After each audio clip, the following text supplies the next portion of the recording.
Welcome, everyone, to the February 24th City Council work session. First, we have a couple topics this evening, and the first one up is sick leave ordinance. City Manager. Thank you, Mayor, and I'll turn this over to Mia Carriaga for a short presentation. Okay, hi all. I'm going to just walk you through a couple of things and then turn it over to Councillor Surratt, who, along with Councillor Zelinka, brought this item forward. So in the absence of federal regulations, during the 2013 Oregon legislative session, 2 bills were brought forth that addressed the idea of providing paid sick leave to employees in Oregon. And those were Senate Bill 801 and House Bill 3390. Neither of those passed committee.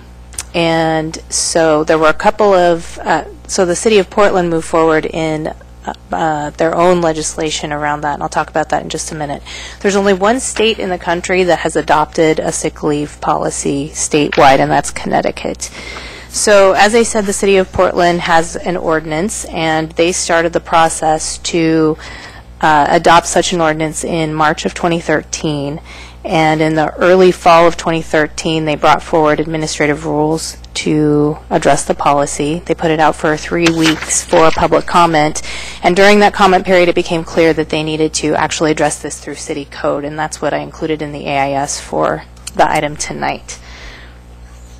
And now I'll walk you through the Portland ordinance briefly, as it's probably the best example, given that it's in our state. So Portland's ordinance became effective January 1st, 2014, less than 3 months ago. And it applies to businesses within the city as well as workers within the city. So while a business might be located in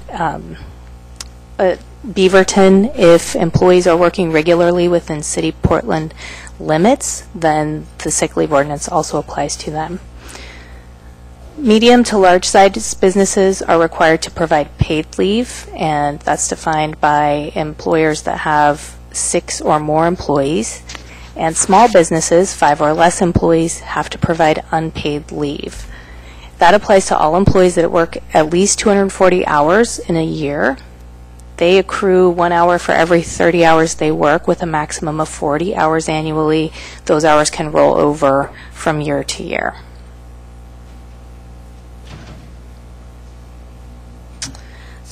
Portland's ordinance is fairly detailed, and it does provide definitions of sick time as they have to be applied. And I won't walk through all of them in detail, but basically employees are allowed sick time if either they or their family members need to miss work for diagnosis, care, or treatment related to health issues. If they've been victimized by domestic violence, harassment, sexual assault, or stalking, they're qualified to use their sick time. And for legal exclusions, if a business closes for health reasons, then all employees are allowed to use sick time at that time too. The City of Portland uses a complaint-based process for enforcement, so employees have to notify the Bureau of Labor and Industries if an employer is not complying. The City of Portland contracts with BOLI to both administer training programs for employers and provide enforcement. And with that, I'll turn it over to Claire. Something may have happened to Alan, I'm not sure. I just want one clarification before you begin. Employees they have to have in this? 6. It applies to 6 and greater. 6 and more paid leave, and then paid leave. Welcome to the Conference 3 Bridge. Okay, Claire. Thank you. Thanks, Mia, for that brief scoping. I was wanting to view this really as an initial conversation on the topic and a chance to hear from counselors about it, and then hopefully also hear from the wider community in the coming weeks about what they'd like to see us do around this issue of earned paid sick time. I'm very pleased that the council has chosen to look into this idea of providing workers in the city of Eugene with earned paid sick time, because from my perspective, this is a policy that moves the dial on sustainability and the social equity piece of the triple bottom line. And it also represents a really important public health policy that helps limit the spread of illness and supports improved health across the community. And lastly, it will improve economic stability for low-income workers, which in turn contributes to our entire community's economic prosperity. And the basic idea, we just got a little overview of what they've decided to do in Portland, which is a pretty good model. But the basic idea is that anyone who works within the city limits would earn paid sick time that they could use if they were sick or if they needed to stay home to care for a sick child or sick family member, to get to a medical appointment, or if they were a victim of domestic violence. And it would create a floor that protects workers from being fired for missing work due to illness or a child's illness, and that would help the 25,000 Eugene workers who currently don't earn any sick time and face choosing between losing a day's pay or paying for groceries or medicine or other vital needs. So right now, in the city of Eugene, 51% of workers do not earn any paid sick time, and 78% of our low-wage workers are not entitled to any earned sick time. So I was really inspired by the Portland City Council taking up this issue and passing their policy unanimously, and it just went into effect at the beginning of this year. And I think that Eugene is a community that understands that a worker having to choose between taking care of a sick child or being fired is not the kind of community that we want to be. And one of the stories that I've heard as I've worked on this issue is from a worker, a mother, who was told by her boss that she would be fired if she stayed home to care for her sick child. And so faced with that terrible choice, she ended up putting her child in her car, parking the car outside the window of her workplace so that she could keep an eye on her sick child during the course of her 8-hour workday. And that is not a choice any parent should have to make. So a paid sick time will protect workers and families as well as the public from, I thought I would be timed during this, I'm sorry. Oh, you're making the presentation. You're doing the presentation. All right, I'm pitching. You're not, All right. not being Sorry, I was assuming I'd be timed. So I'm almost done, though. So this would provide protection for workers and their families and for the public. We have food service workers, restaurant workers, child care workers, workers providing elder care, and others who would no longer be coming into work sick and spreading their illness to customers, clients, and other workers, which really affects worker productivity. And lastly, city policy would provide a level playing field for all employers and not put any one particular employer at a competitive disadvantage by offering a benefit that another employer is not required to offer. And I've also am aware that there are a number of businesses here in Eugene who are very eager to have this conversation and are very pleased that the City Council is taking up this issue and are looking forward to some kind of action from us on it. And so I will sit and listen to what my fellow councilors have to say. good. Alan, did you want to say anything? Yeah, I would, Mayor, if I might. I helped propose this with Claire. We both talked about this, and we really want to hear from people and businesses in the community. And again, just to underscore, this is about earned sick leave, not just granted. So it has limitations on it, and it has some thought about how it gets implemented. But, when I started looking at this, I started looking at it, and it seemed like a pretty good idea in terms of that it would be good for business, it would be good for families, and it would be good for the public health of Eugene. For businesses, I think when you stop and think about it, and the experience we've seen in other places is increased productivity, lower turnover in positions, healthier employees, and if everybody has to play by the same rules, we get that equal treatment of all businesses in the area. Good for families, because if you're sick or your child or a family member needs attention, or you have doctor appointments or domestic violence, I've heard the same stories about people getting fired or being threatened to lose their jobs because they didn't have the ability to take a sick leave day. It's kind of that you lose your job, you don't get paid if you don't show up. So that I think is good for families. And when sick people have to come to work, they get in the service industry, they get served. We get served by them, and the other workers also may get sick. So that has a big impact. I think it is one of these rare instances where the dials on the triple bottom line all get moved in the right direction, especially in the economic and business part, but also the equity part about that this does fall dramatically on lower income people who are the people who aren't lucky enough to be in a position to have sick leave or earn sick leave. And we've all heard a lot about the growing income inequality in this country, and this is kind of our opportunity to look at that from a local level. So, like Claire said, there's about 25,000 people in our community that don't have the opportunity to have paid sick leave, but this would potentially allow them to earn it. And of course, it would be limited in its scope and structure, but really do want to hear about what other counselors had to say and think about this, as well as what people and businesses in our community have to say about it. Thanks, Mayor. Mm-hmm. So I think the first thing that you're going to want to determine is if you want to have further conversation on this. So the first question is, do you want to have another work session? And then secondly, are there questions that you need to have answered to help you to make up your mind whether you think this is a good idea or a bad idea? So those are the things I'm going to be asking. I think what I'm going to do is just go around the table. You can pass if you don't have anything you don't want to say anything, or you don't have any questions. That's fine too. So Mike, you're first.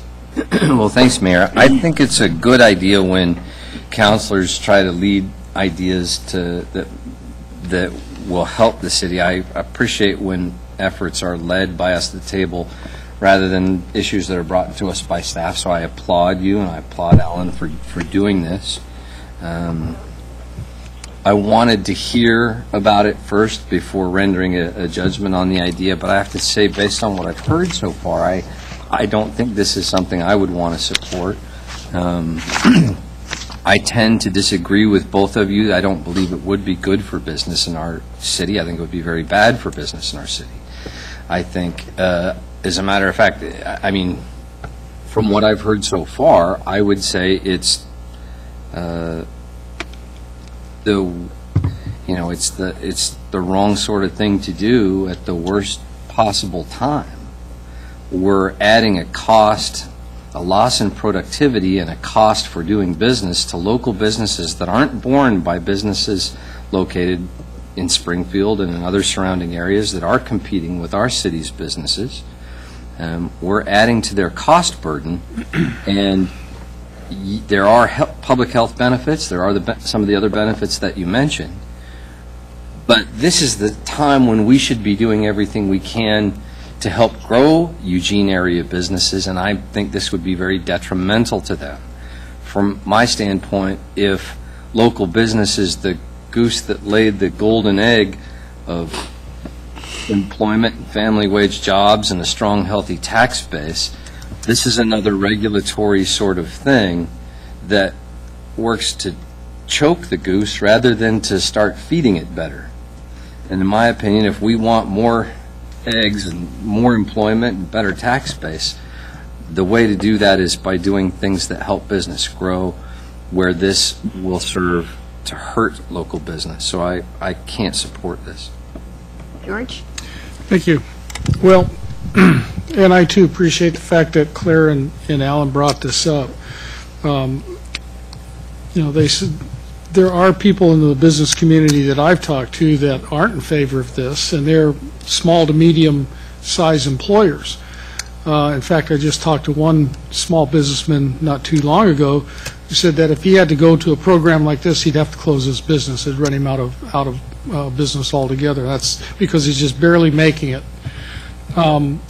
There's got to be a reason why there's only one state in the United States that's got this on their books. And a city like Portland, I can understand, because look how big Portland is. We're not anywhere near the size of Portland.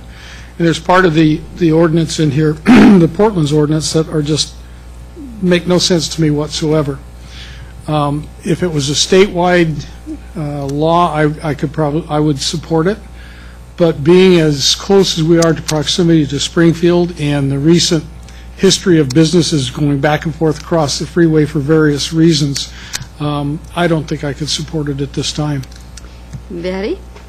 Thank you. I would enthusiastically support it, and I think the sooner we pass such an ordinance, the better, actually.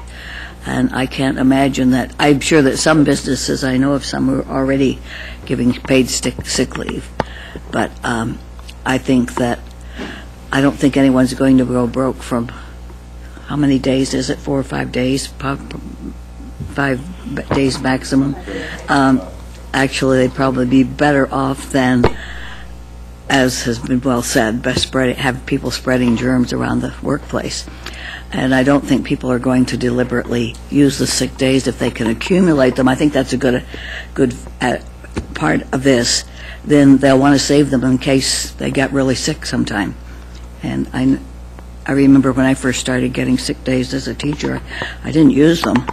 And I thought then finally I had to have surgery and had way more than enough to cover it. But I think that people will not just lie about it. Anyway, I don't think anyone's going to go broke from a few days. And I think it's really a good idea. And the Portland one sounded like a good model to me. Thank you. Great. Thanks, Mayor, and I appreciate the work that Claire and Alan have done on this.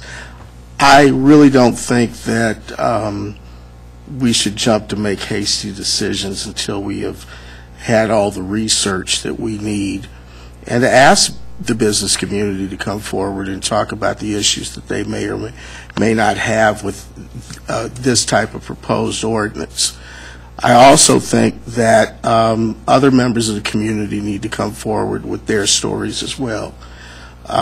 Personally, I used to work for a retailer when I had a 103-degree fever, told me that I had to come in or be fired.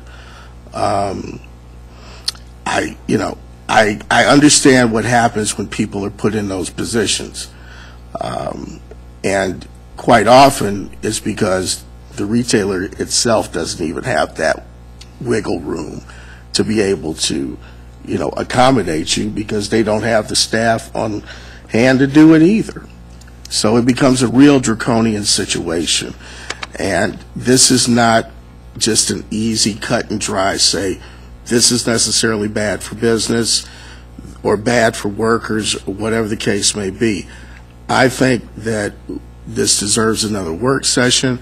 I think that this deserves a public airing so that we can get information from other business people and all business people. And, one of my questions is, have we had those full-on discussions with, the, Chamber of Commerce and other business group representatives about what they feel about this? Because I think that there may be a way that we can craft a middle ground that could be progressive and still protect the basic tenet of what a business is about, and that is to make money and make profit. I don't think that Claire and Alan's position is set in stone unless there's something that I'm misreading on that. And I think that we deserve to, have a full vetting of the issue so that, our community can get engaged in the discussion. George? Thanks, Mayor. I totally support this, and I will speak as a small businessman myself. My wife and I's business, we offer this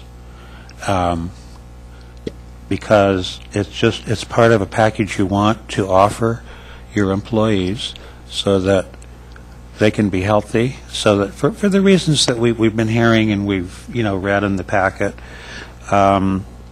And especially in the food business, you do not want someone that's infectious showing up to work because they're afraid, because they feel like, well, I just have to. I can't afford to miss even one day, especially if it's a single parent. Or I can't take that day off to care for my sick child or my parents. I mean, a lot of people in our generation are caring for their parents or another family member just beside a child. And so really, I think it's really one of the best investments that a business can make is in their employees in that fashion, because and people do get fired if they miss unexcused from work. So that means the employer has to train somebody. That costs money. I mean, you know, we spend 2 or 3 weeks training people at our business, and of course they're paid for that, and yet they're not really advancing the work directly of the business. They're learning how to do that. So we see from the material that it's less than 1% of a business expense to have this program. We see, you know, the arguments against it are pretty much the same type of arguments that we've heard in the past regarding the minimum wage. You know, when Oregon increased the minimum wage, there was an avalanche of propaganda from various business sectors that this would just ruin their business. This will ruin the restaurant business. This will ruin, we're all going to go out of business. We can't afford this. Well, that wasn't true, as we see now. That wasn't true at all. They did have to raise their prices a little bit, but people still went to the industry did not collapse. And the data that we have from Connecticut and San Francisco so far that was provided in the packet showed that all of those fears, some, you know, justified. I'm not saying that it was, you know, radical to think of these negative possibilities, but they didn't materialize. Businesses grew. I mean, lots more businesses opened up in Connecticut through the years with that as a provision. Same thing in San Francisco. Businesses didn't flee San Francisco to move to Daly City or over to Oakland or to Berkeley or San Jose. They stayed there. I'd like another round, please. Chris? For me, this is two distinct conversations that are getting intertwined. And the reason why I break them into two separate conversations is because I have a different perspective on each conversation. There's one conversation around the notion of paid sick time, and there's another conversation around earned sick leave or being able to take a day off when you're sick and not get fired. And I do understand that the conversation about money is a very fraught one, because I've been a small business owner and I know you're constantly looking at literally every dime that your company pays out. And if you think, well, if I have this sick leave thing, it's going to cost me a lot of money because people are going to be calling in sick and I'm going to have to pay them, and I got to pay the person that's going to come in to replace them, and it's going to cost me a lot. And it's scary. Whether it's true or not, it's scary. And that's going to color that conversation, because small business owners run on fear. They run on the fear that something's going to cost them a lot of money. So I understand if we want to have the conversation about the money piece, we really do need to get a real feel for what the business community's sense is that might reflect. But to me, that's an entirely different conversation than the notion that if you've worked for a company for a certain amount of time and you get sick, they shouldn't be able to just fire you. I think that's not really fair. And for a company to say, I'm against this policy because I need to be able to fire people if they get sick, to me just doesn't feel right. Now, I'm not approaching this as like a secret bank account or some way that you can give people extra money, because if you take out the ability for people to defraud the system, and I'm going to try to say, let's try to create something that doesn't have a lot of potential for fraud built into it, you only exercise it when you are actually sick. Now, I know there's some people who have Monday morning flu or Friday flu. Figuring out ways to deal with that is a whole different conversation than saying I'm just against it on principle. It's putting something in place that still represents fairness but is not open to abuse.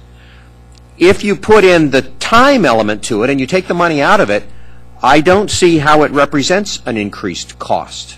Because if people are only using it when they get sick, they're going to be sick anyway. And if you make them come in and they infect everybody else, or you make them come in and they're not very productive, making sick people come to work, to me, is not very productive either. And to say, if you're sick, I will fire you, to me is fundamentally unfair. So I think the money issue is a thorny one that needs to occur, but the notion of being able to earn the ability to take a sick day, to me, is fundamental, and that would be the area that I would like to explore more fully. So I'm comfortable separating the two issues because, to me, they are two conversation parts that, while they are intertwined, are still two separate conversations. So around the table, what I hear is some people who are inclined to say yes, and some people who are inclined to say no, and some people who are wanting to have more conversation and work on it. So George is in the queue to talk about it more, but I'm going to, at some point here, just be sure we have enough support for another work session. And if we have enough support for a work session, as you well know, work sessions don't mean we know what the answer is. I mean, they are to work on it. Yes. Second round. Pardon? Second round. Second round, okay. George Brown first. Thank you, Mayor. Okay. I think we should definitely have another work session and to kind of hone in, but I also think that we should hear from the business community, and I'm sure that we will. I'm sure that they're well aware that we're having this topic for discussion tonight, although some may not be aware. So through the chamber and various business groups, maybe Rotary and so on, we should inform them that we're examining this topic and we would like to hear their input. I would just say that, the results of, in San Francisco, most two-thirds of the businesses fully support the change that they made. And that's pretty good. That's 2-to-1. And many of those businesses had some of these concerns that were voiced by a couple of counselors tonight, and they didn't work out that way.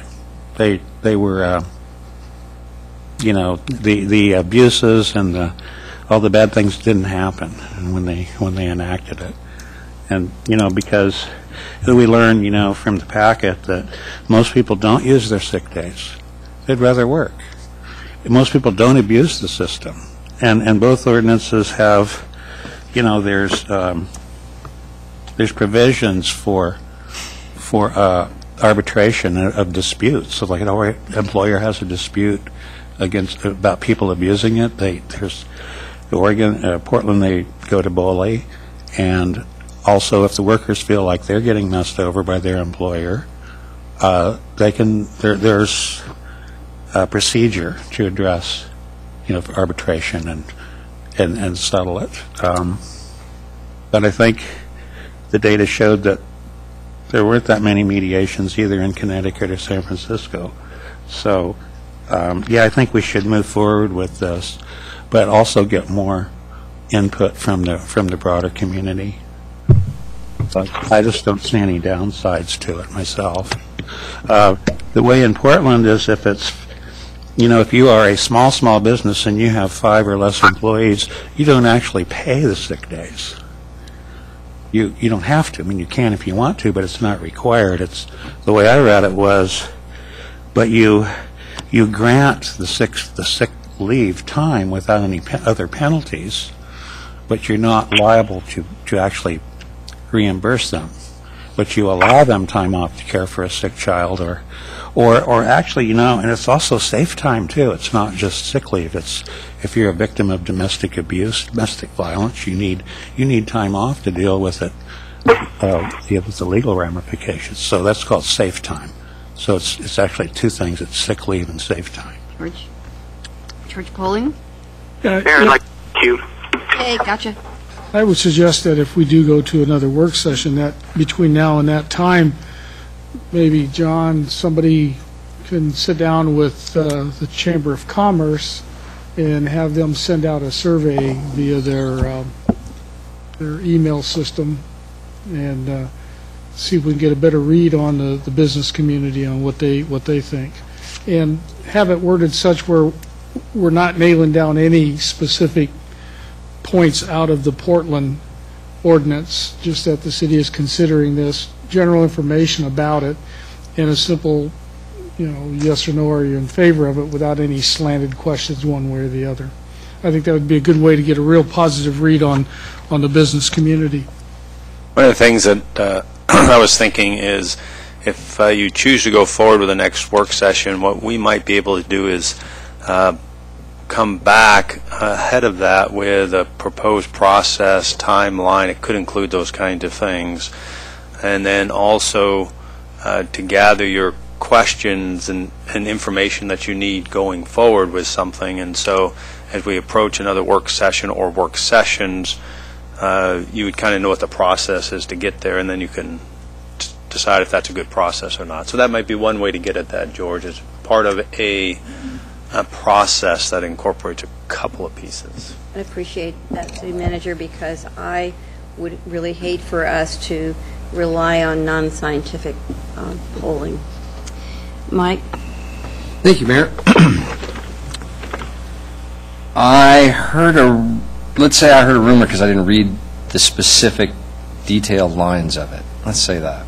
Chamber and a number of other folks have done a poll for the last couple of years on this council and on a number of other issues related to the business health of our community, where we are receiving historically low support from the community as a council compared to last year and compared to other times that such surveys have been taken. It really surprises me, frankly, that we're willing to take this risk at a time when we have a higher unemployment rate than historically. We have a higher one in our county than is that of the nation. We're in a position to need to do a great deal more to help businesses succeed right now. And it seems as though we're saying we don't, in our judgment, which is an interesting place to start from, in our judgment, we don't believe this will hurt businesses. I think we're wrong about that. I think we've seen businesses leave our community for similar sorts of initiatives that were similarly well thought out, that were similarly well intentioned, but that added costs and added regulations in a way that were cumbersome compared to where they might otherwise do business. We can all list businesses that fall into the example of what I've just said. This isn't hyperbolic to say this, it's factual. And I would ask that if we're going to engage the Chamber and other business organizations in this conversation, ask them for anyone who'd agree to say out loud that they intend to leave the community if we put this in place and move their business to another city. And I would ask my fellow councilors, how many businesses leaving does it take for us to think this is a bad idea? 1, 2? Because we will have some, guaranteed. So I really think we should really pause and think long and hard about doing things like this as opposed to things that make the business environment more friendly. We talk often about needing to increase the tax base, and we talk about how difficult and how much time that takes, but we certainly can't avoid doing things to harm it. Thank you. Greg, you're next. Thank you, Mayor. I understand a lot of what Mike is saying, and I agree to some degree with some of the comments that he's made here.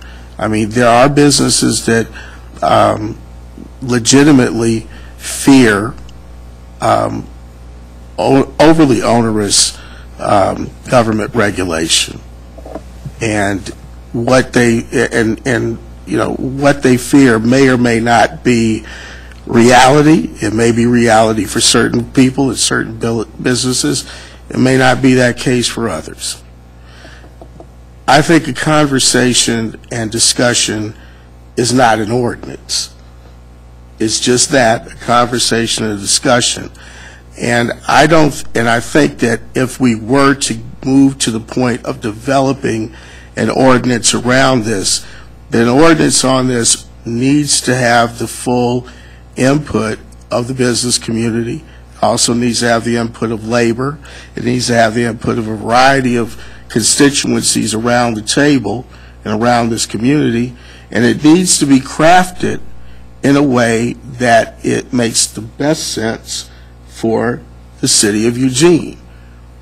And I also want us to note, too, we don't have a robust economy nationally right now.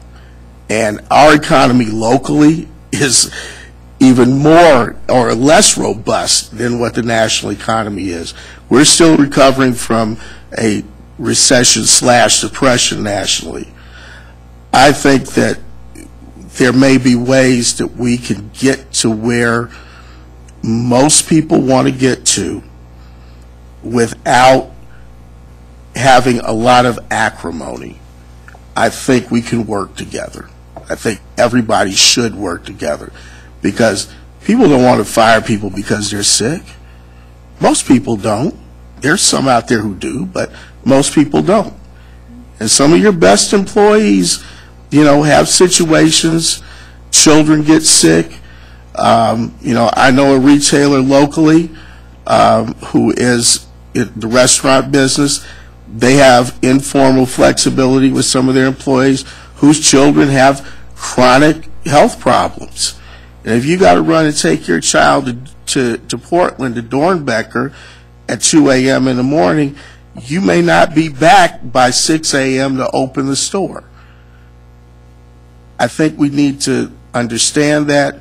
We need to have some flexibility. That may or may not be a formal ordinance in the city, but we need to have those kinds of discussions so that we can determine what is appropriate for this community. Great. Alan?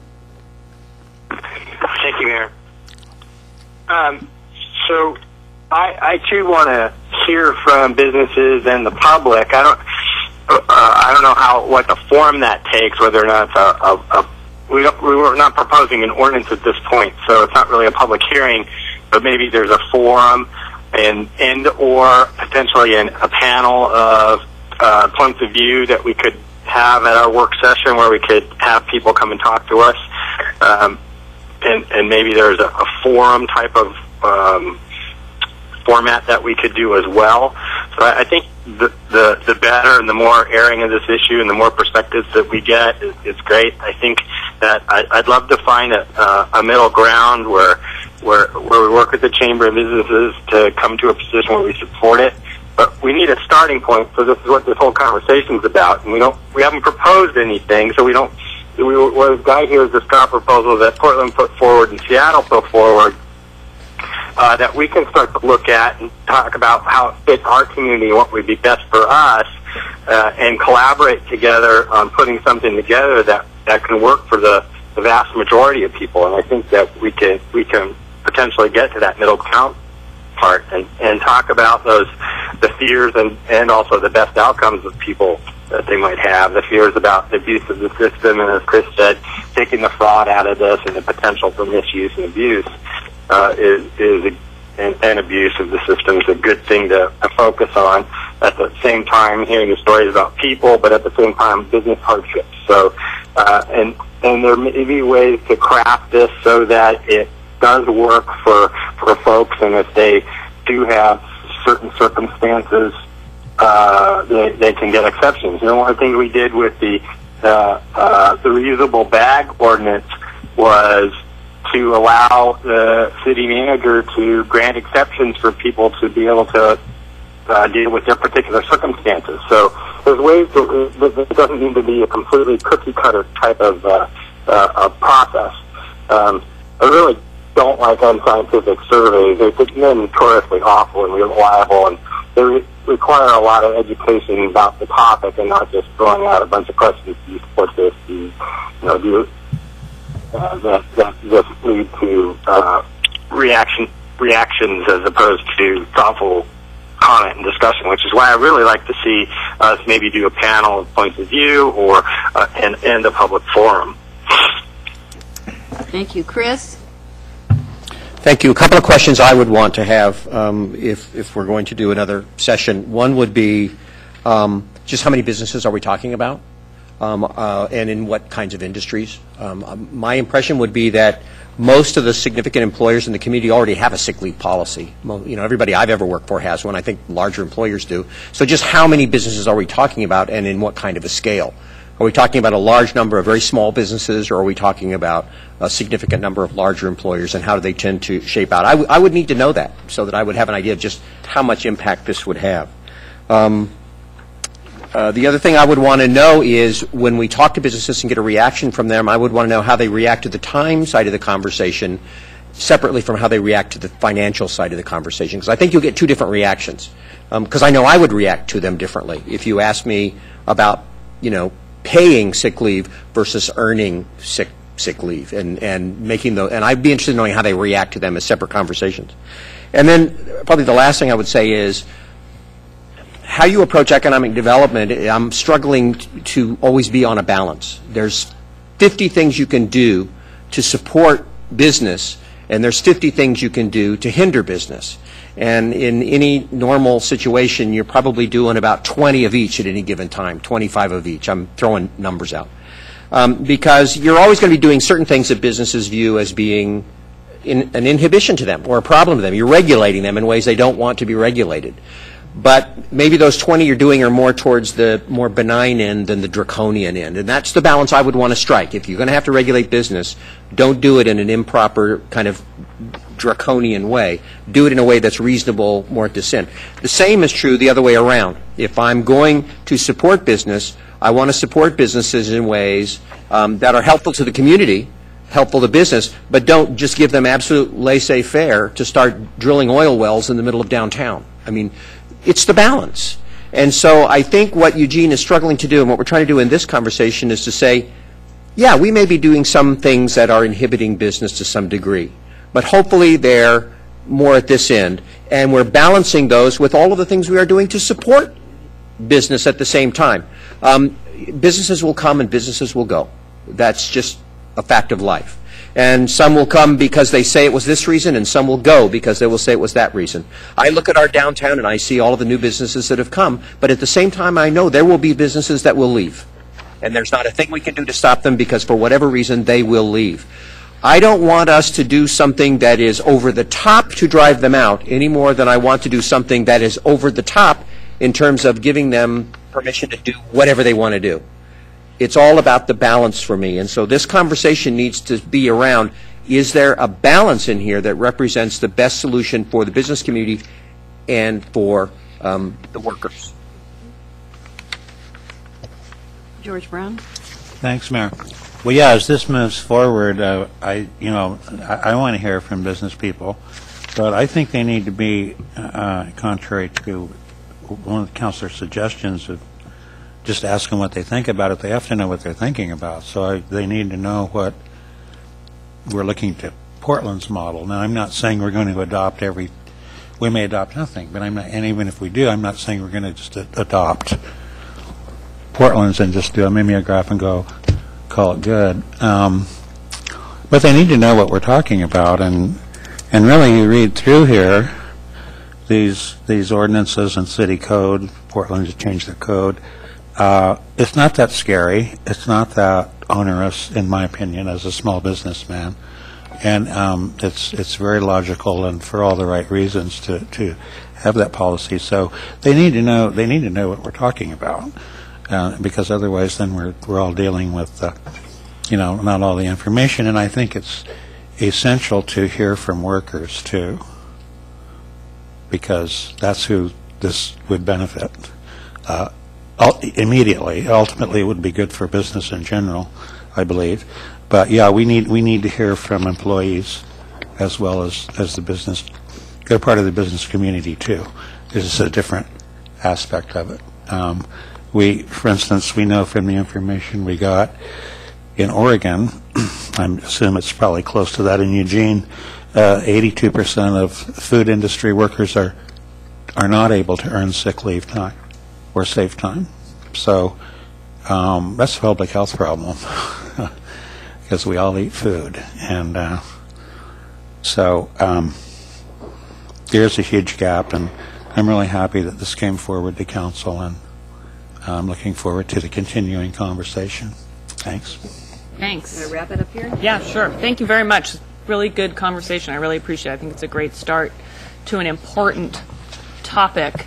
So I just want to say a couple of things and respond a little bit to what I heard. I appreciate the city manager thinking about how we can map out a community conversation around this, to vet this idea and to get input and to, air some of the concerns and also the reality of what's happening for those 25,000 workers in our community who can't earn any paid sick time right now. So, definitely want to engage the chamber and have plans to do that. Also businesses and employers, but workers, families, public health experts, I think also need to be heard from.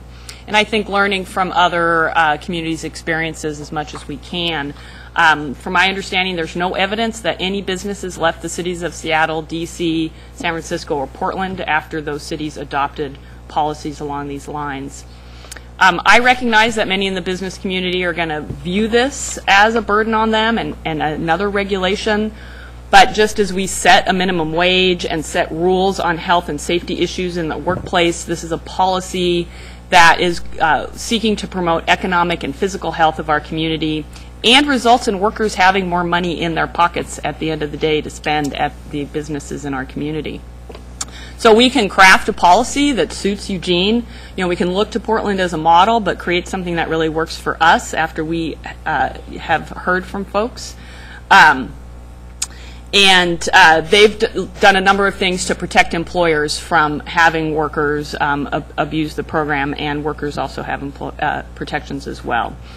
And to what to what Chris was saying, just providing the ability to take the time without getting fired doesn't quite get us to the benefit of the policy for the low-wage worker, for whom taking a day off to care for a child or to try to go to a medical appointment is a real problem, a real trade-off in terms of then being able to pay a medical bill or buy groceries or pay the utility bill. So I would hope if we go down this road, we'll be more expansive than that.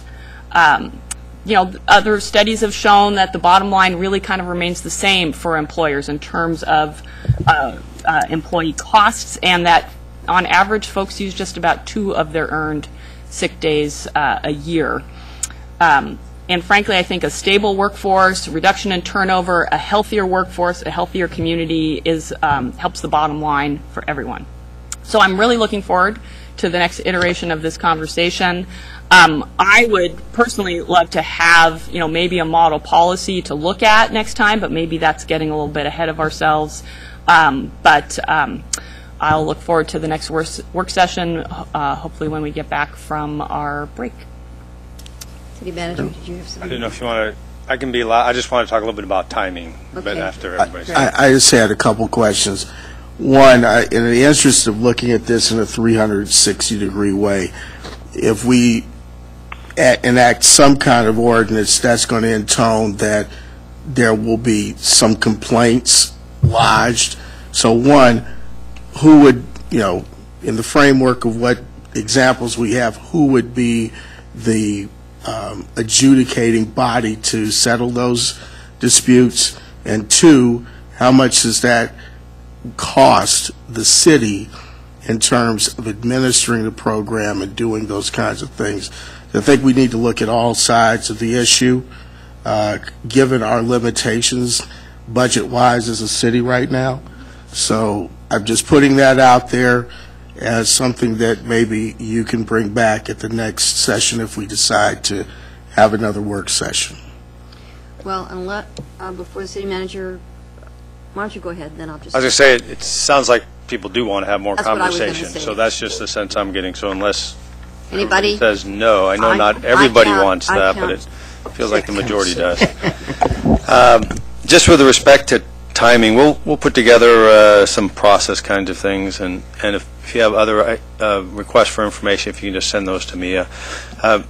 There are several other important time-consuming projects that are currently in the queue that have some sense of urgency around them and timeliness. So this particular one is not probably going to come back immediately, so it could be a couple of months anyhow before we're able to really come back to it, given that the same people that work on this are also working on several other projects, whether they're budgets or several other issues that we have that are in the queue. So I just want to put that out there, that it's not going to come back immediately for additional conversation unless we trade something else off that is seems to have a more timeliness around it. So I'm just...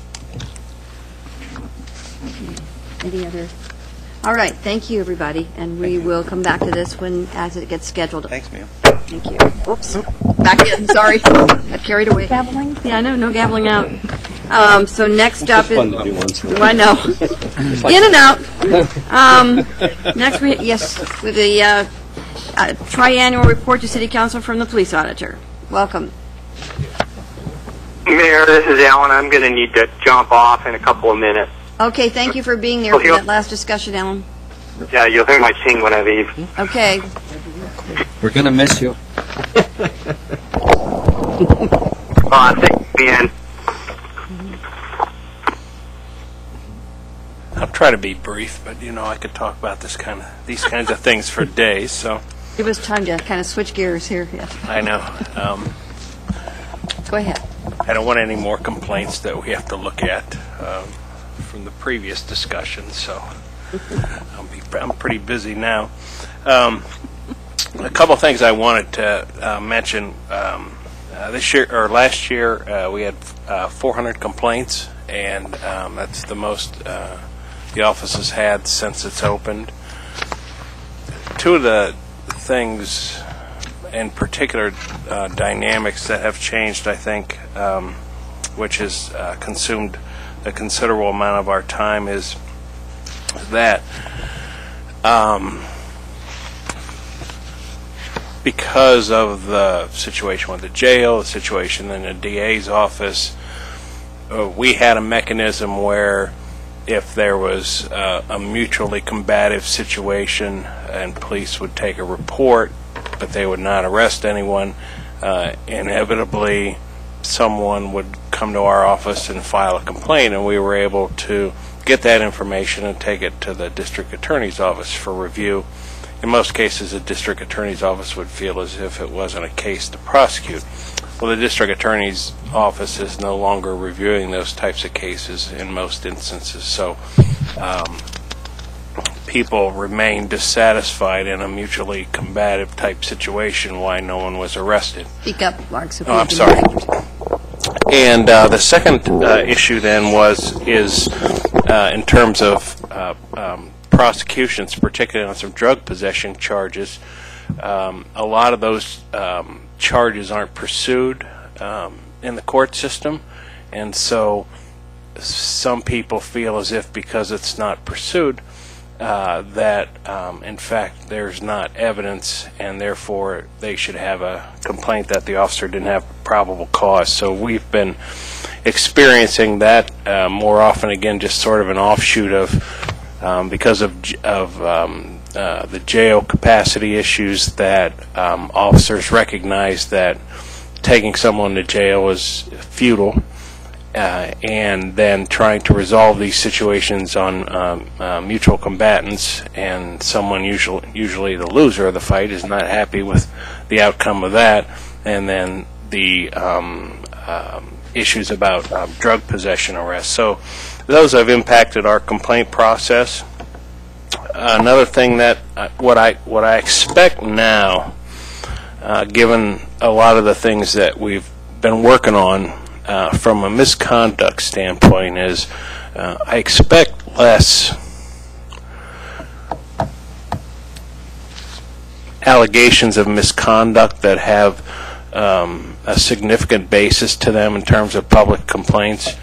I think that the level of accountability continues to trend upward, both with officers and supervisors, and because of Blue Team, all the uses of force are now reported, so those are examined at a much earlier stage than they were in the past. So my expectation is that with the new policies, with a greater emphasis on supervision, especially at the first-line supervisor level, that our complaints, and also just setting expectations on issues of use of force and search and seizure issues, that my expectation is that the citizen complaint aspect is going to trend downward on the serious allegations. I don't know if that's an expectation or a hope, but in any case, that's what my expectation is. Another thing that we've tried to do is what we're calling, which I introduced a few years back, was a rapid adjudication process. So for certain allegations of misconduct, we've always been hopeful that officers and supervisors will self-report. And if it's certain levels in which there's not harm to person or minor or no property damage, that when they self-report, rather than to go through an entire internal affairs investigation, they stipulate to a finding and are receive their discipline in a much earlier stage rather than having to wait 90 or 120 days for a full internal affairs investigation. And so internal affairs is working with command leadership and the union to work those out, but we've had a couple cases now.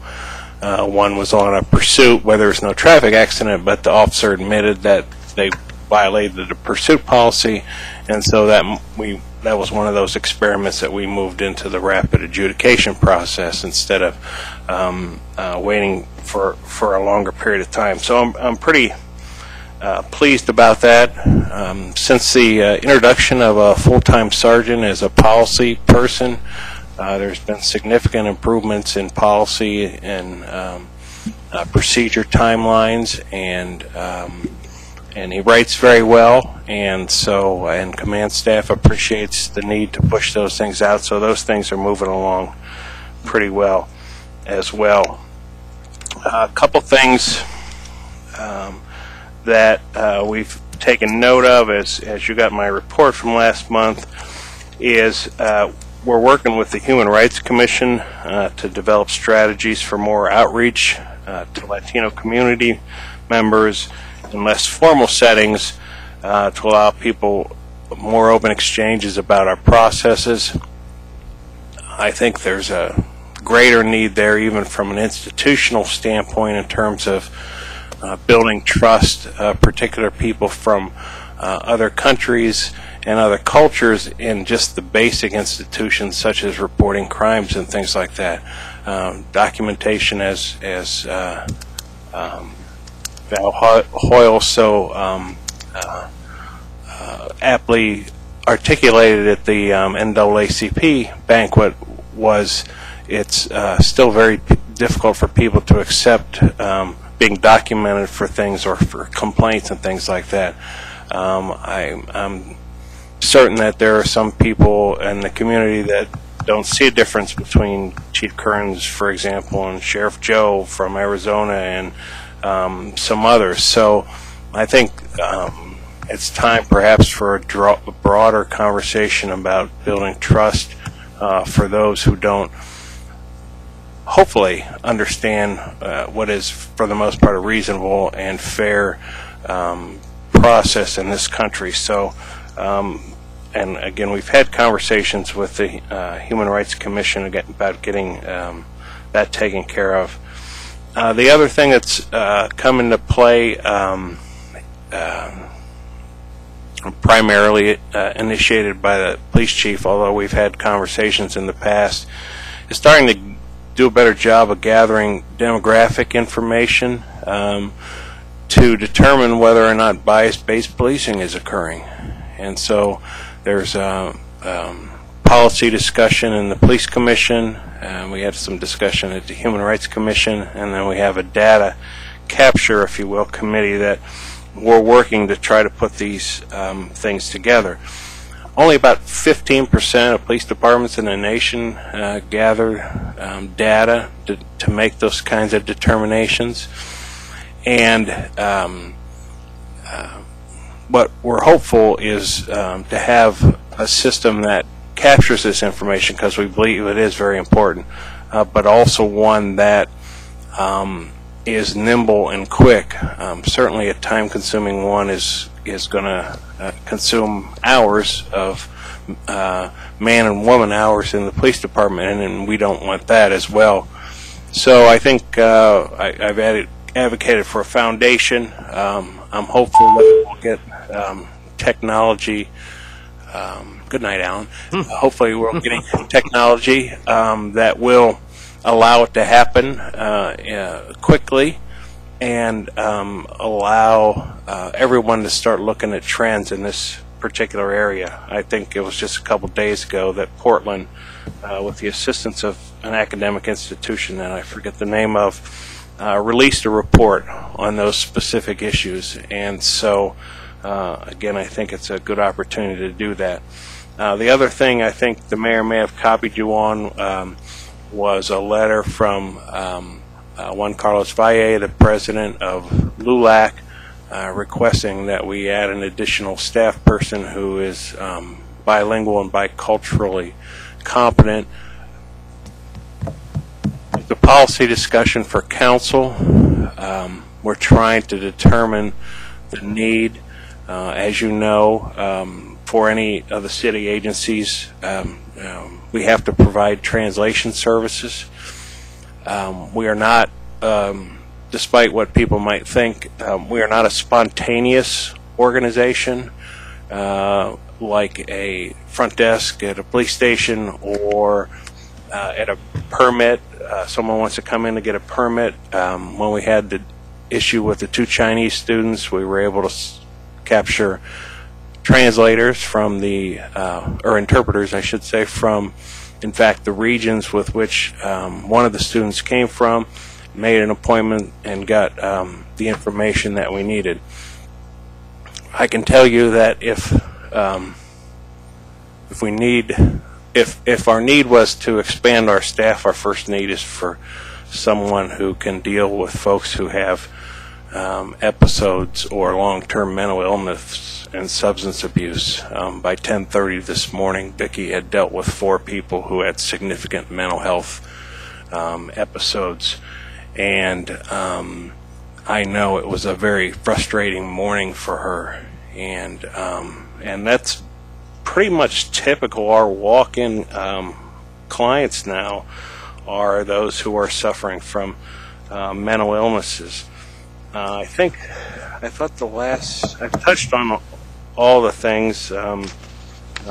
Certainly there's a great deal more discussion going on with the profiling issue. I guess my last issue which is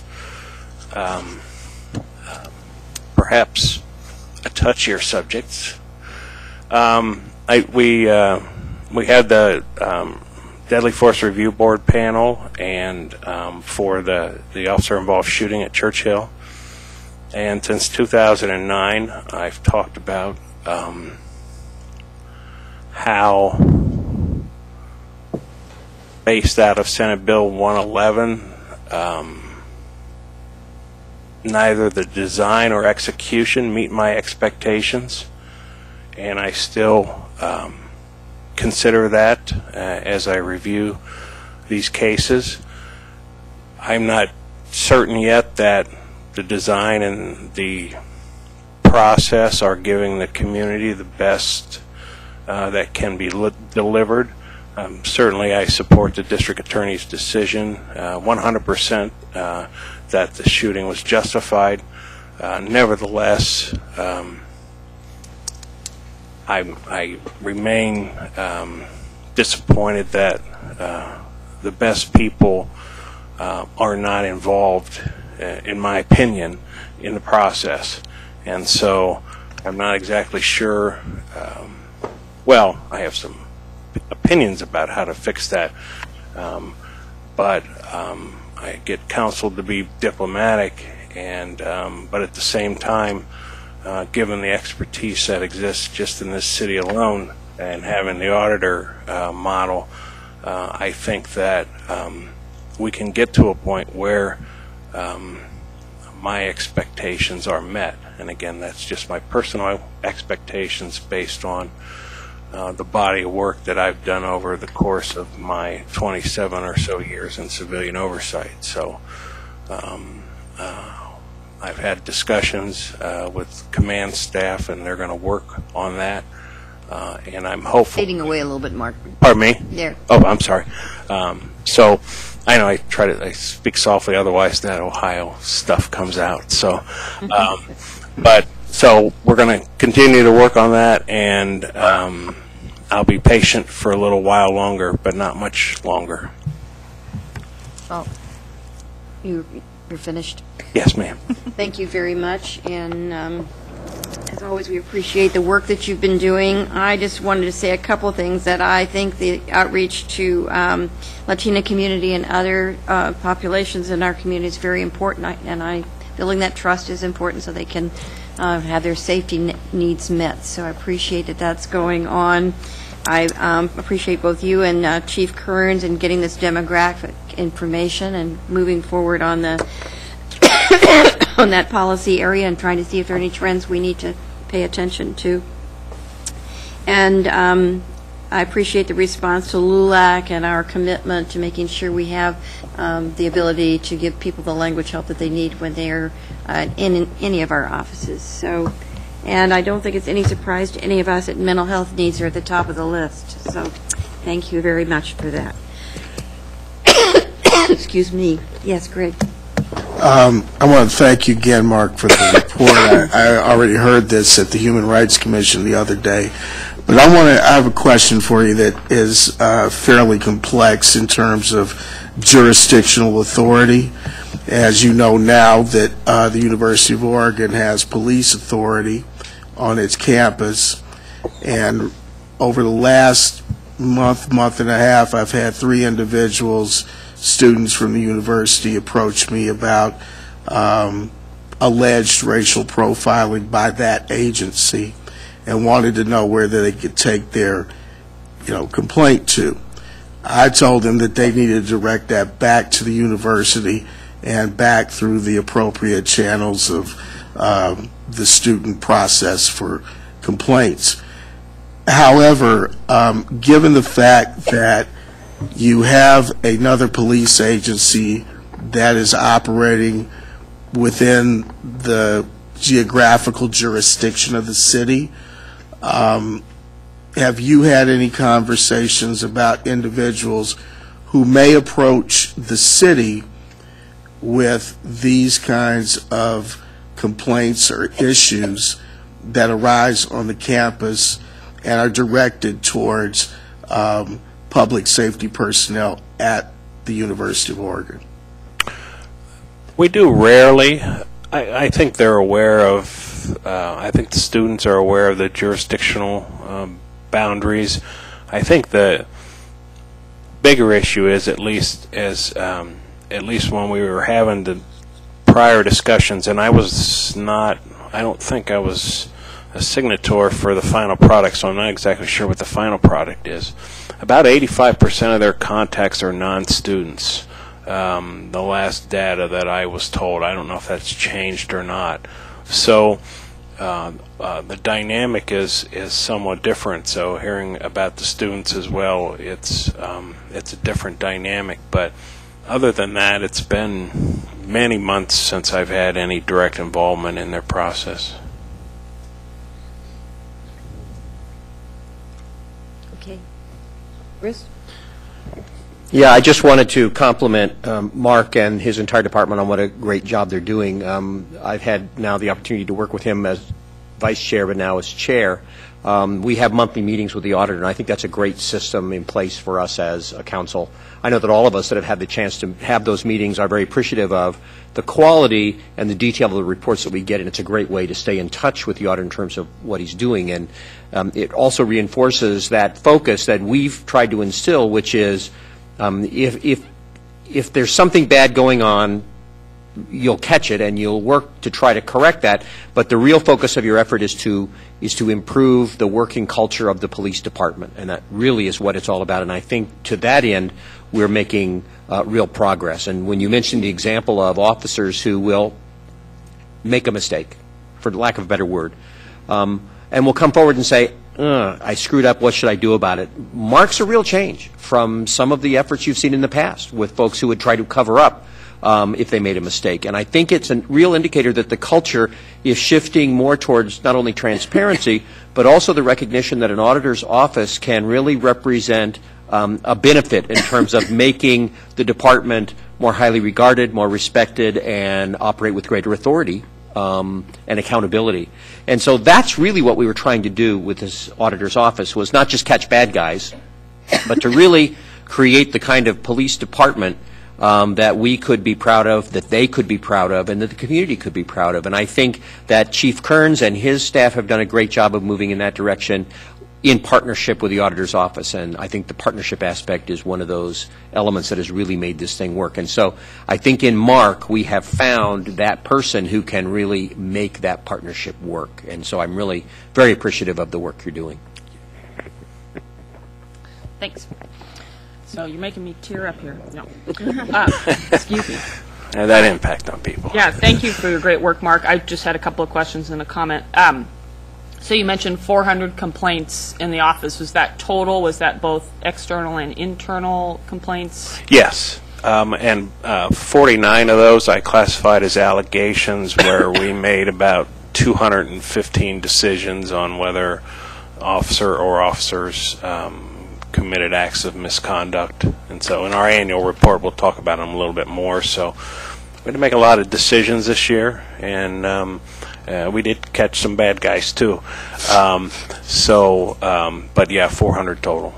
Yeah. So, and the internal complaints are ones that an officer might file about something he saw happening, or you might decide to take up a case that you've heard about. Is that right? Yes, several layers. Sergeants sometimes will report. On a few occasions, officers have self-reported. On a few occasions, sergeants have self-reported. And then also the entries in Blue Team, in which they're now required to document uses of force, force entries, vehicle pursuits. So all those things I read on a daily basis. I'm pretty sure the chief reads on a daily basis, and his command staff as well. So it's getting to know what's going on a daily basis rather than someone coming to us necessarily. And then you mentioned use of force, and we've seen those stories in the paper of the lawsuit from the allegation of the beating at the jail. So use of force after being taken into custody and involving being lodged at the jail, do you get reports on those too? Yes. While reviewing Blue Team, I saw that, and we asked for some additional information, and the additional information that we received was less than pleasant, so action was initiated. And then you mentioned this challenge around the DA not pursuing, you mentioned drug cases, charges, and then the person, the accused, coming back and saying, well, that means there wasn't probable cause for the arrest. Are we the only city with an oversight office that is experiencing that kind of challenge? Do you have any examples of other communities where that dynamic's at play and how they are addressing that? Or is it just something we just have to deal with as it comes in the door? I don't know about every city in America, but I think we're pretty darn unique with that one. Yeah. I imagine, and that speaks to my next point. So I am also really glad to hear about the emphasis on outreach to our immigrant communities and working to build trust there. I think it's really not the norm for there to be an independent city department where one can go and complain about the police. And so building that trust and relationship, I think, is really critical. And in terms of resources, if we were having to choose, I mean, I really feel putting our efforts and resources there is going to be much more fruitful and beneficial to the community at large than having a bilingual intake person at a counter downtown. So, I mean, maybe we don't need to make the trade-off, but I think that kind of outreach just goes so far in terms of building trust and then allowing your department to do its job in the way that we want you to do it. So I appreciate you looking into that and figuring out how we can do that better. Well, and I've talked about it with the Human Rights Commission, is perhaps it's time to take a look at whether the city needs a Latino ombudsman type person to help navigate some of the city systems. Although I know, and I just talked to Karina this afternoon to make sure I could say this, was she's Peruvian and bilingual, and all indications are that she's been underutilized in interpretation for cases. So it's a pretty significant hurdle that we're going to have to go through. I know, talking to Captain Doerr, he's from southeastern Florida, and they had that same sort of situation. And whatever service was involved, is an awful lot of people are uncomfortable being documented, particularly when they're displeased with a service. So it's something that we should start working on.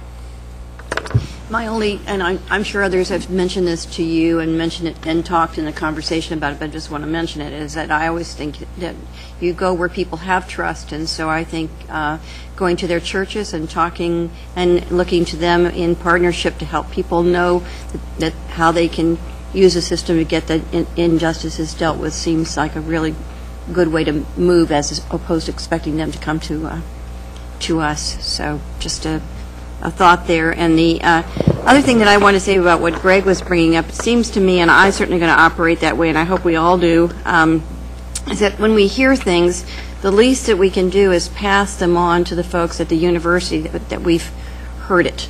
And so I don't know who else I'd be advised to contact, but I think it would be Chief McDermott probably that can be at the other end of the email or something, to be just to pass on information. You have no way of knowing what people are saying is true or not, but if you just pass it on, they can know the complaint is there, and they can begin to deal with it themselves. And I think that would be one way that we could contribute to that communication happening and do our part for it. And I do know they have offered, not whether I agree or disagree with it, they have several different options for intake. Paul Shang, is Paul still there? Mm-hmm. And then their Director of Human Resources, and then the Chief, as well as, I believe, their person who's in charge of their Office of Professional Standards. And they have a review board that cases are brought to them by the police department last time I was involved. Anything else, anybody? Thank you very much, Mark. Thank you. Appreciate it very much. All right. We have a few minutes left for committee reports and items of interest. 5 o'clock on Tuesday, I'm going to have mayors one by one. Is that like One 2 on- by 2? 2 by 4. 2 by 4. One-on-one at inviting the public to come and talk to me about any issues of their concern at Albertsons on Coburg Road on Tuesday.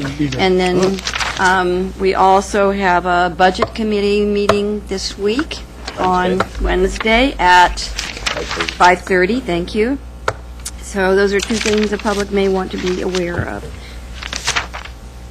Just quickly, the Housing Policy Board has decided that they want to begin to examine a conversation around establishing regional priorities for low-income housing. At the present time, each community kind of operates its own system for determining low-income housing needs and allocations, and most of that system would stay in place, but we thought that it might be helpful to have a higher-level conversation about what are some general mutually agreeable concepts around housing priorities that would be beneficial to the region, so that we can begin to look for some ideas that have threads throughout all the communities. LCOG will be meeting on Thursday for their regular meeting. I have been asked to serve on the bylaws committee, which is reviewing the bylaws, and then I've been asked to chair a committee to review the dues structure. As you know, the dues structure at LCOG has been kind of all over the place because it's evolved over a number of years, and they want to go back and kind of reset it into a logical model that makes sense and people can easily understand. And then also the NAACP dinner was great. The mayor was there, Greg was there, I was there, The chief was there, as was the auditor, and Val Hoyle gave a great presentation, and it was quite a good dinner meeting, and enjoyed it very much. I'll save my committee reports for later meetings. I did, however, attend a very pleasant event. I went to the open house at Whoville on Saturday, and that was really a lot of fun. It was really great to meet more of the residents. I turned out I actually knew quite a few of the residents beforehand from, interacting with them around town, and it was nice to meet new residents, and it was really great to meet more of the wonderful, committed folks in the community that are helping this population, from the faith community and from all different kinds of organizations, pitching in a lot of time and working real hard to make that place work. And the musicians that serenaded us and the people that put all the food together. It was really a fun event. So that's all I have to report. Greg, you got anything? Yes, I do. The Human Rights Commission met last Tuesday. Last Tuesday, right before our last council meeting. We, of course, had a report from Mark from the auditor's office about their activities over the last quarter or so. We also had a significant discussion around homelessness that was basically sparked by testimony coming before the commission from two people from the advocacy community around that, and specifically around Whoville. And then I had to buzz out to come over here.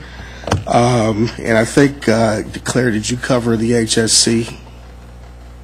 Okay, well, nothing earth-shattering happened at HSC. We had the continuing conversation about the Poverty and Homelessness Commission and basically the governance structure of that, commission, that, how that's going to be set up, the process by which people will be appointed to that commission. I think it was noted that you and Mayor Lundberg have volunteered to be a part of that commission as representatives of each city. And then we had a presentation on the employment program at Goodwill from Cottage Grove. And I think that was about it. I don't think I missed anything, did I, Claire? Okay. Great. Betty? Thank you. Workforce Partnership is reorganizing, and by order of the governor, but I'll tell you more about that later. I'm not sure where it's going. A little bit about what I'm hearing from constituents. People are asking, why can't Whoville stay there if it's working? I'm sorry I didn't get to go to the event there, but I've been hearing from people who say, if they're doing it, why can't they just be allowed to do it if the city is not spending any money on it? People who are concerned about the destruction of a bench downtown, the one at Willamette and Broadway. And Wall, well, it was a bench. People could sit on it. You can call it what you want.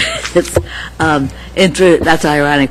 Some of us were just at a conference on connections and about downtown and making it more livable. And one of the things is you need places for people to sit and to be. And this was the 8 to 80. I don't know what we do with people my age, but 8 to 80. They wanted. After that, you don't get to sit at all. Okay. But the idea that a downtown or any part of your city should be a place that's comfortable for 8-year-olds and 80-year-olds, in other words. And if it's good for those ends, then it's good for everybody. And there were some really good ideas there. I've been asked, when are we going to talk about fences, the deer fences that was supposed to be coming up on, and fireworks, two things that I think are urgent at this time of year. Fireworks was urgent a long time ago. Southeast Neighbors Board meets tomorrow night at Good Samaritan. It's a different meeting place from, they've had a few meetings there now, but it's not the one that most people are familiar with. And the Amazon Headwaters, I don't know what happened. I don't know when we're going to discuss that again, but people are saying, when are you going to do something about that? And I would like to know, too, when we're going to bring it up again. Thank you. George? Thank you. The Budget Committee Subgroup Revenue Team has met 3 times. I was not able to make the last meeting, but basically what we're doing is just kind of going over some possible new revenue sources before we move forward with the information to the full Budget Committee and the Council. On the 30th, it was a busy day. I started out the morning at 7 o'clock with the Metro Partnership, and there are some new leads coming in from the state, things that have just come in since John Lively has taken over as the contact point that are looking real promising. There are a number of different things in the works. Of course, we all heard about the trailer company up in Coburg. There's a food processor. Unfortunately, I can't read my handwriting. Anyway, there's some different leads coming in, different opportunities for jobs, and expanding some of the local businesses too, which is a very important part. Then from that, we had on the 30th also the Fire EMS award ceremony, a number of promotions of some of our fire personnel, and there were some awards given to citizens for stepping in and actually doing CPR and saving people's lives. And the interesting thing, I've been to a lot of these over the last 12 years, they actually had some of the survivors there. And it was kind of nice to hear the story about what happened and see these people upright and breathing and in a pretty good condition. And then that evening, I'm sorry, it was the evening of the 29th, I attended, along with some of us here around the table, the Eugene Chamber of Commerce annual awards dinner where Terry McDonald was given the First Citizen Award presentation. And congratulations to the high school seniors that made their presence known. I will not be attending the Mayor's One-on-One tomorrow night because at the same time at Cal Young Middle School is one of the open house forums on the City Hall project. So I'll be attending that because I want to be able to hear what the people in our area have to say about it. And then on Thursday the 27th at 4:30, the Metropolitan Affordable Housing is changing its name to Cornerstone. Right. And they're going to have a big ceremony at the Willackenzie Crossing on Willackenzie right across from the church. By the way, if anybody's going, there's parking available in the church parking lot. And then I think that's it. Okay, great. Thanks, Mayor. I'd offer to come and fill in for George tomorrow with you and have some fun there, but I'm going to probably go with him over to the Cal Young thing. You get your own date. Yeah. It's about 6 blocks from my house, so it'll be closer. That'll be fun. I want to echo what George said about the Fire and EMS awards. He and I always end up sitting together at these things year after year, and I often see the mayor there as well. It comes frequently to those, but for the colleagues that don't, I know that's harder to do during the work day. I know how hard that is. But as George mentioned, each time they do those, they have a presentation or two that comes from somebody doing something heroic in our community to step in when most folks would be afraid to or would not be able to or not have the skills or whatever the reason, but somebody got brave for a minute and stepped in and saved somebody's life. And it's always really encouraging to hear those stories and to hear people talk about what folks can do in our community. And I'm always real proud to be a part of that. So I encourage everybody to go to that can each year. Also, in this last week's Police Commission meeting, as Mark indicated, we had a good beginning conversation around bias-based policing and about some of the data collection issues that they're doing in the what they call the professional police contacts policy. Now, we worked on some of the language around that and what sort of things we'd like to see, but there's always this kind of balance that takes place between wanting to make sure you're making intelligent decisions about those sort of stops and connections based on having complete data and balancing that off against those who don't want to have any information about, being stopped, put down. And so, and is then it based on, when you're dealing with issues around race, is that based on the perception of the officer or so forth? So we had a good conversation around that. And we're going to have a panel that will be coming in and speaking at the Police Commission and talking with us, some experts in certain areas that will have a chance to give us better information to inform a more in-depth policy. That's right. Well, thank you. I appreciated hearing, and I was sorry to miss the fire ceremonies, but they are always very meaningful, and they, you actually feel so proud that they're part of your city, and I appreciated hearing about all those great businesses that would want to come to Eugene. Thank you. City manager. Can I have a minute? Oh, sure. No, that's okay. I won't take 3. No big update. I just wanted to, share, remind folks that the municipal court is seeking public input on a proposed community court solution, which is one of the strategies that's come out of ending the downtown exclusion zone and looking for alternative ways to deal with some of the kind of quality of life impacts that some behaviors can have downtown. And so there's a survey on the City of Eugene's website that's /community court, and you can give input on what you would like to see in terms of a community court, and I'm sure there's some context there for you to respond to. And then, as Councilor Clark mentioned, the Police Commission's looking at bias-based policing, and also the department will be starting a data collection protocol, so those things are kind of dovetailing. And on Monday, March 3rd, the Bias-Based Policing Committee that's been formed to kind of do some community outreach and help think through how we approach this is meeting Monday, March 3rd at the library at 5 o'clock, and so folks are welcome to attend that meeting. And then just one small detail from the Human Services Commission is the Human Services Commission office has moved from this Lane County building to the Lane County Public Health building on 7th and Charlton, so just for anyone who might have business with the commission, that is now where it will be located. Great.